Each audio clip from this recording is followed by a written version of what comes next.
Kung napanood nyo yung last video natin kung paano tayo nag-textured, kung ano yung ginamit kong texture dito, at kung bakit napakaganda ng textured na yan. Ayan, so DIY ako para sa bracket. Eventually, malapit na matapos. So ito, malalagyan na lang to ng rubber yan. Tapos dito. So, dalawang rubber dito, dito tsaka dito. So ito yung bracket natin kung saan ilalagay dito. So ganyan niya. So ganito yun, no? Naka-built yung isa. Tapos dito na may susok-sok yung isa.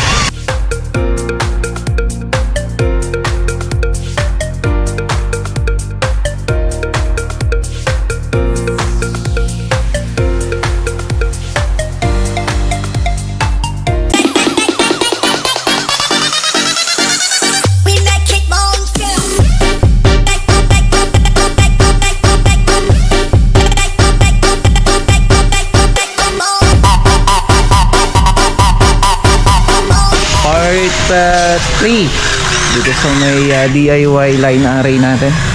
So ito siya. So kung napanood nyo yung last video natin kung paano tayo nag-textured, kung ano yung ginamit kong texture dito, at kung bakit napakaganda ng textured na yan. So napanood nyo na rin yan nung siglap dun sa may isang video natin na kung saan pre-nimeran ko to. So sa ngayon naman, ayan, so DIY ako para sa bracket. Eventually, malapit na matapos. So, hindi ko may bibigay sa inyo yung full detail, pero papakita ko sa inyo kung paano ko DIY. So, yan na yung magiging tungtungan niya. Ito. So, ito malalagyan na lang to ng rubber yan. Tapos dito. So, dalawang rubber dito, dito tsaka dito. So, ito yung lalagyan ng bracket niya sa likod. Ito naman yung sa harap. Pero ano isang bracket, bro? So ito yung bracket natin kung saan ilalagay dito. So ganyan niya. Ayan. So gumamit ako dito ng flat bar 1/2 by 3/16 para matibay. Dito Alvin, akin yan. Ipakon mo. So ito may butas kami dito 9mm. So sakto na kaagad yan, oh. Ayan. Pwede siyang mag-move na kung saan siya komportable at saka saan siya nakatapat. So yan yung ginawa natin. So ang latag na ito, hindi ko na ito i-groove. Gusto ko sana siyang i-groove para nakatago, pero sabi ko naman hindi na kailangan i-groove, no? So dito ginitlihan ko dito para dun sa may flat bar na maliit. So ito yung ginagawa ni Deo ngayon. So ito siya, no?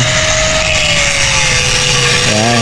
So ito yung flat bar na pwede siyang magtago so ganun. So ganito yun, no? Naka-built yung isa.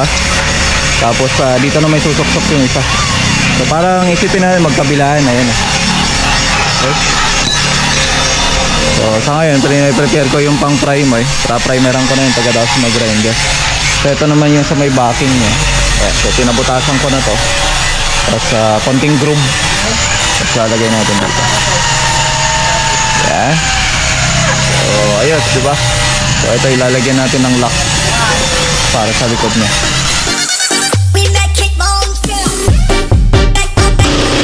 So mga bracket pa yung ginagawa nila para dito. Okay? So ang ginagawa natin yung likod naman, bracket niya sa likod. So sa ngayon, gagamitin ko muna dito text screw. At hindi pa ako nakabili ng screw na pwede natin ilagay. So ito muna ang gagamitin ko. So install na natin.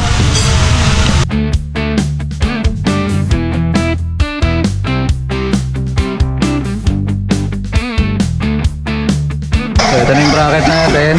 Ayun na yung speaker natin. Try natin ikabit.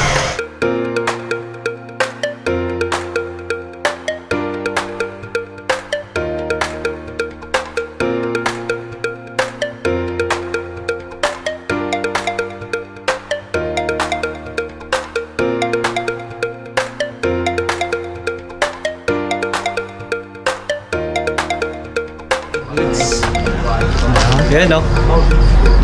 Yeah.